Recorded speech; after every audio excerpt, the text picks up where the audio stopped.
Malkajgiri wrong side driving లో park పెట్టున్న నేపథ్యంలో చూస్తున్నాం. అది క్లియర్ గా ఎక్స్ప్లెయిన్ చేసే ప్రయత్నం చేస్తాను. కానీ ఒంటరిగా ఇంత దూరం హైదరాబాద్ నుంచి విజయవాడ నుంచి రాజమండ్రి ఆయన ఒంటరిగానే బైక్ డ్రైవింగ్ చేస్తూ ఇన్ని కిలోమీటర్లు వెళ్ళడానికి గల కారణం ఏంటి? మనోజ్, కొంత ఈ వ్యవహారం మీద కొంత పూర్తిగా సమాచారం తెలుసుకునే ప్రయత్నం కూడా చేయాలి. మీరు కూడా కొంత ఓపికగా ఈ వ్యవహారంలో కొంత సమాచారాన్ని తెలుసుకునే ప్రయత్నం చేసేదానికి ఆర్టీవీ ప్రేక్షకులకు వినిపించే ప్రయత్నం కూడా చేస్తాను. కొంత ఓపికగా వ్యవహారాన్ని వినాల్సిన పరిస్థితి అయితే ఉంది.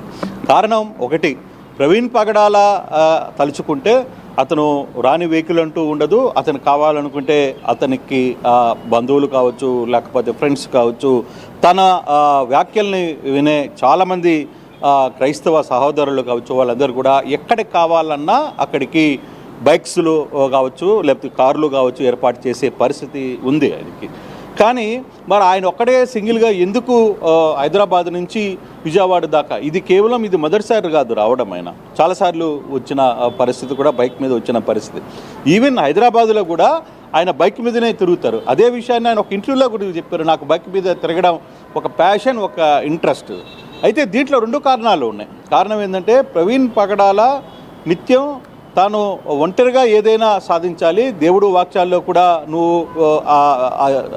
క్రిస్టియన్ జీసస్ చెప్పిన ప్రకారంగా కొన్ని వ్యవహారాల్లో ఒంటరిగానే ఉండు, నీ పైన ఒంటరిగా పోయినప్పుడే నీకు కూడా ఆ వాక్యాలు ఉంటాయి అనేది కొంత వాళ్ళు ఆయన చెప్పే మాటల్ని పూర్తిగా నమ్ముతారు, ఆయన విశ్వసిస్తారు కూడా.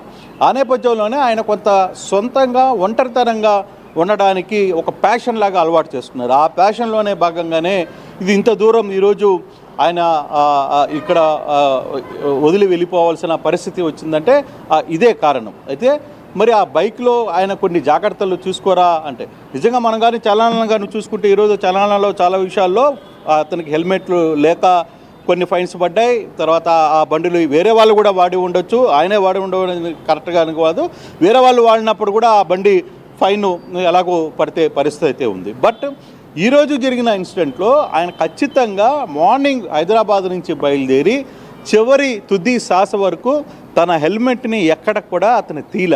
ఈవెన్ మధ్యలో 1-2 సార్లు ఆయన కింద పడ్డారని ఒక సమాచారం అందుతున్నప్పటికీ కూడా అక్కడ కూడా అతను హెల్మెట్ అనేది తీయకుండానే ఆ హెల్మెట్తోనే మనం త్రూఅవుట్ చూసుకుంటే, అంటే విజయవాడ నుంచి ఈరోజు రాజమండ్రి దగ్గర సమీపంలో ఆయన మరణ సంఘటన ప్లేస్ వంత వరకు కూడా చివరికి పూర్తిగా కూడా ఆయన హెల్మెట్తోనే ఆయన వాహనాన్ని అంతా కూడా నడిపిన పరిస్థితి.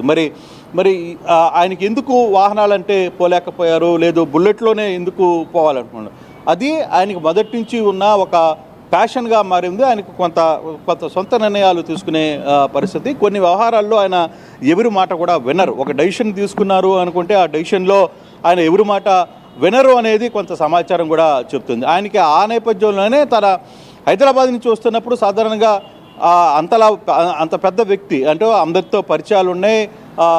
ఆయనకు ఒక సంఘమే ఆయన వెంట నడుస్తుంది. మనం చూడొచ్చు, ఆయన మరణ వార్త విని ఎన్ని వేల మంది రోడ్ల మీదకి వచ్చారు. అటువంటి వ్యక్తి కనీసం కారు లేకుండా పోవడము, కారులో తిరగకుండా పోవడం ఏంటి అనేది $1 మిలియన్ ప్రశ్నగా ఇట్లా పోలీసుల్ని వేధిస్తుంది, ఇట్లా కామన్ పబ్లిక్ని కూడా. సరే ఓకే, కారు లేకుండా పోయినా కనీసం ఇంకో మనిషిని తోడు లేకుండా ఎందుకు వచ్చారు? మనిషి ఒక బైక్లో వస్తున్నా, ఒకవేళ ప్యాషన్ ఉన్నా కూడా ఎవరెవరు అతనికి సహాయకులు ఉంటారు, ఒక బౌన్సర్స్ ఉంటారు, లేదు కొంతమంది అతను చుట్టూ పరిచయం చేసుకునే, లేదు తన అవసరాలను తీర్చే కొన్ని వ్యక్తులు ఉంటారు. వీళ్ళందరూ కూడా ఎందుకు లేరు అనేది ప్రశ్న చాలాసార్లు మిగులుతుంది. ఆయన సింగిల్గా లీడ్ చేయడానికి ఎందుకు ఇష్టపడుతున్నారు అంటే, తన వ్యవహారాలని బయట వ్యక్తులకు తెలుసుకోకూడదు అనే ఒక ప్రయత్నం ఏమైనా చేస్తున్నారా, లేదు ఏదైనా తన పని తానే చేసుకోవాలి అనే ఒక నిర్ణయానికి వచ్చారా అనే అంశాలను కూడా ఈసారి మనం ఆలోచించాల్సిన పరిస్థితి అయితే ఉంది మనసు. బట్ ఏదేమైనా ఒక విషయం మాత్రం గ్యారంటీ, మనోజ్, ప్రవీణ్ పగడాల మాత్రం కొన్ని వ్యవహారాల్లో కొన్ని నిర్ణయాల్ని చాలా సీరియస్గా తీసుకుంటారు అనేది చాలా స్పష్టంగా అర్థమవుతుంది. అందులో భాగంగానే తను ఎక్కడికి పోయినా మనం కానీ చూస్తే ఇప్పుడు ఈ 6 ఛానల్లో ఉన్న ఫోటోల్లో ఒకవేళ ప్రవీణ్ పగడాల ఉన్నప్పటికీ కూడా ఎక్కడెక్కడ రెండో వ్యక్తి లేరు.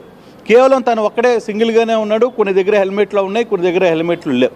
సో ఇప్పుడు ఈ రోజు కూడా జరిగిన సంఘటనలో కూడా గతంలో కూడా ప్రవీణ్ పగడాల సింగిల్గానే నేరుగానే విజయవాడకి 2-3 సార్లు వచ్చినప్పుడు కూడా అతను చూసిన వాళ్ళు కావచ్చు, తెలిసిన వాళ్ళు కావచ్చు, వాళ్ళందరూ కూడా చెప్తుంది ఆయన ఒంటరిగా రావడం ఇష్టపడతారు, ఒంటరిగా వెళ్ళడం. అంటే ఎందుకు ఒంటరిగా రావాలని ఒక ప్రయత్నం చేస్తున్నారు అనేది ఇక్కడ ప్రశ్న వస్తుంది. ఎందుకు ఆయన తన వ్యవహారాలని మూడో వ్యక్తికి తెలియకూడదని అనుకుంటున్నారా, లేదు తానే అన్నీ భరించాలి, తాను ఎవరి సహాయం మీద ఆధారపడి ఉండకూడదు అని భావిస్తున్నారా అనే దాని మీద కూడా కొంత చర్చ జరుగుతోంది. సో ఈ యాంగిల్లోని వ్యవహారాన్ని అంతా కూడా కొంత విషయం అయితే జరుగుతుంది. కానీ ఏదేమైనా ప్రవీణ్ పగడాల వ్యవహారంలో మాత్రం ఈరోజు ఆయన మృతికి కారణమైన ఆ బుల్లెటా, లేకపోతే ఏం జరిగింది, వెనకాల ఏం జరిగింది, యాక్సిడెంటా, లేకపోతే నిజంగానే ఈ వ్యవహారం మీద పోలీసులు తలలు పట్టుకున్న పరిస్థితి. ఇప్పటికే 200 కెమెరాలు సీసీ ఫుటేజ్ని పూర్తిగా కూడా కెమెరాలు పోలీసులు సేకరించారు. దానికి సంబంధించిన పూర్తి డీటెయిల్స్ అన్నీ కూడా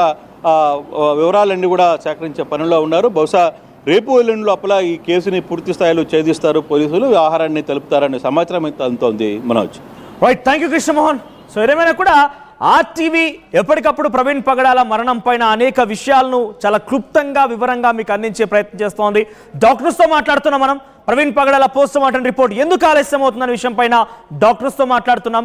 ప్రవీణ్ పగడాల మరణం తర్వాత నుంచి కూడా అనేక విషయాలపైన CCTV ఫుటేజ్లు కానివ్వండి, ఎప్పటికప్పుడు చాలా మందితో కూడా మనం మాట్లాడించాం. అసలు పాస్టర్ల వాదన ఏంటి, క్రైస్తవులు ఏమనుకుంటున్నారు, వారి ఆవేదన ఏంటి, వాళ్ళ ఆరోపణ ఏంటి అని కూడా ఎప్పటికప్పుడు తెలుసుకునే ప్రయత్నం చేస్తున్నాం. అయితే ఇందులో భాగంగానే ఒక కొత్త చర్చ తెర మీదకి వచ్చింది. అసలు ప్రవీణ్ పగడాల బైకే లేదు, ఆయన ఆ బైక్ నడపడం లేదు. వీటన్నిటికీ కొంత మనం కొన్ని లోతుల్లోకి వెళ్ళి అసలు చలానా చెక్ చేస్తే ఆయన బైక్ పైన మీకు నేను RTV స్క్రీన్ పైన ఇక్కడ చూపిస్తాను 6 చలానాలు ఉన్నాయి. ఒకసారి ఆ చలానాల తాలూకు ఫొటోస్ కూడా మీకు చూపిస్తాను. ఒకసారి 6 చలానాలు ఉన్నటువంటి ఆ లిస్ట్ చూపించండి.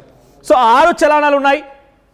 6 చలానాలు కూడా ఇక్కడ మనం చూస్తున్నాం, ఒక బాక్స్లో మీకు కనబడుతుంది కదా. ఈ 6 చలానాలు కూడా వివిధ ప్రాంతాలు. ఇక్కడ చూడండి, ఫస్ట్లీ 2018 నుంచి 2 ఏప్రిల్ 2018 నుంచి ఇక బైక్ విషయానికి వస్తే ఓనర్ నేమ్ ఇక్కడ కనబడుతుంది కదా, జెస్సికా పగడాల.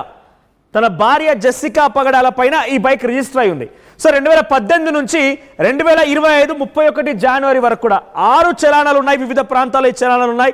ఒకసారి ఆ చలానా తాలూకా ఫొటోస్ కూడా మీకు చూపిస్తాను నేను. ఒకసారి PCR ఫొటోస్ ప్లే చేయండి. సో ఈ ఫొటోస్లో మీరు చూస్తే కనుక KV జంక్షన్ ఇక్కడ మాత్రం చాలా క్లియర్గా మనకి ఇది ప్రవీణ్ పగడాలని మాత్రం అర్థమవుతోంది. KV జంక్షన్ దగ్గర ఇక్కడ ఫస్ట్ ఫోటోలో ఆయన ప్రవీణ్ పగడాల అర్థమవుతోంది. మీరు చూడండి, ముందుగా హెడ్ లైట్ కూడా ఆయన చాలా చక్కగా హెల్మెట్ ధరించారు, రూల్స్ పాటిస్తున్నారు. అయితే ఇక్కడ ఈయన రాంగ్ రూట్లో వెళ్ళారంటూ అప్పుడు చలానా నమోదైంది. హెడ్ లైట్ కూడా గ్రిల్ ఉంది, బుల్లెట్ బైక్ అదే TS 08 FT 0739 బహుశా ఎగ్జాక్ట్గా ఎస్ అదే చలానా. సో పక్కన నేరేడుమెట్ దగ్గర ఇంకొకటి ఉంది, కానీ ఇక్కడ మనం ఎగ్జాక్ట్గా కన్ఫర్మ్ చేయలేం, ధృవీకరించలేం దాన్ని. ఇక్కడ ప్రవీణ్ పగడాలైనా ఆ ఫోటోలో ఉందని మాత్రం మనం ధృవీకరించలేం. ఇక మరోవైపు ఇక్కడ చూస్తే SD రోడ్ దగ్గర కూడా వితౌట్ హెల్మెట్ మరొక చలానా నమోదైంది. ఇక్కడ కూడా మనం ఎగ్జాక్ట్గా చెప్పాలి మీరు ప్రవీణ్ పగడాలని చెప్పేసి. ఇక పక్కనే మల్కాజ్గిరి దగ్గర నమోదైనటువంటి మరొక చలానాలో అయితే ఎగ్జాక్ట్గా ఇద్దరు కూడా ప్రవీణ్ పగడాల కాదు. అంటే దీన్ని బట్టి మనం చూస్తే ఆయన బైక్ ఆయనతో పాటుగా ఇంకెవరో కూడా డ్రైవ్ చేస్తున్నారు. సో చాలా క్లియర్గా అర్థమవుతోంది. ఇంకొక వ్యక్తి మల్కాజ్గిరిలో మరొక చలానా ఉంది, అది బోల్డ్ హెడ్తో ఉన్నాడు, ఆయన కూడా ప్రవీణ్ పగడాల కాదు. అక్కడ కూడా మనం చెప్పలేం కన్ఫర్మ్గా. సో క్లియర్గా ఇక్కడ ఎవరి కాదు. ఇక్కడ మనం నేరేడుమెట్ దగ్గర ఒక వీడియోలో చూడొచ్చు, CCTV కెమెరాలో రికార్డ్ అయిన దృశ్యాలు ఇవి. సో ఇక్కడ మనం ఫుల్ విజువల్లో చూస్తే కనుక CCTV కెమెరాలో రికార్డ్ అయిన దృశ్యాలు నేరేడుమెట్ X రోడ్ దగ్గర. ఇక్కడ ఇటువైపు నుంచి ప్రవీణ్ పగడాల. ఎందుకు ఇది మనం చెప్పొచ్చు అంటే, ఆయన ఇందాక మనం చూసాం కదా ఫస్ట్ ఫోటోలో ఆ బాడీ చూసినా లేకపోతే ఆయన ఫేస్ చూసినా ఇవన్నీ చూసినా కూడా కొంత ఆయనలాగా కనబడుతుంది. ఎగ్జాక్ట్గా మనం కన్ఫర్మ్ చేయలేం, కాకపోతే డెఫినెట్గా ఆయన బైకే ఇది. సో ఇక్కడ చూడండి, రాంగ్ రూట్ అంటే అక్కడ సిగ్నల్ పడిపోయింది, సిగ్నల్ని జంప్ చేసి యూటర్న్ తీసుకొని వెళ్తున్నాడు. ఇక్కడ ఈ దృశ్యాలు ఇవన్నీ కూడా తెలంగాణ చలాన్ అఫీషియల్ వెబ్సైట్ ద్వారా పోలీసులు విడుదల చేసినటువంటి, పోలీసులు చలాన్ ఫైన్స్ వేస్తారు కదా, ఆ ఫైన్స్ ద్వారా వచ్చినటువంటి ఫోటోస్ ఇవన్నీ కూడా. సో దీన్ని బట్టి మనకు అర్థం